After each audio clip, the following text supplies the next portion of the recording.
course you feel discouraged watching those My Accepted Art School portfolio videos. But I want you to remember something, which is that there's always going to be somebody out there that can do something way better than you could ever hope. I taught at RISD for 14 years. I had students in my classes who drew better, could do things in drawing that I really could not ever do. And you just have to remember, they're always going to be out there. There's nothing you can do about that.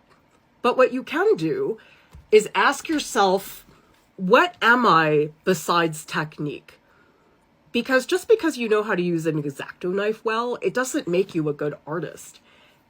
And I remember my senior year in art school, there was somebody in my painting class who was so good at painting, and I just felt crushed because no matter what I did, and I worked really hard, spent forever on my paintings, I could never even come close, and I felt like absolute garbage for so long.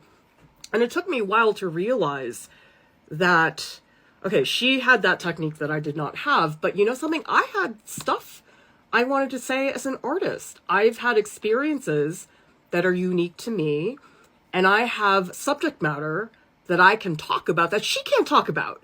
She may have that amazing technical skill, but I have stories I want to tell that maybe don't need that type of technique. So technique is not everything. This whole emphasis on, oh, they can paint the best because the best is the most realistic. It's not true. So many artists who I adore who don't paint hyper realistically. In fact, I don't feel like there's a lot.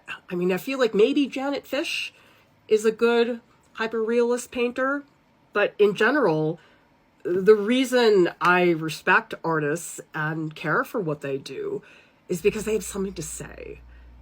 That's much more important than how you can technically render a perfect pair.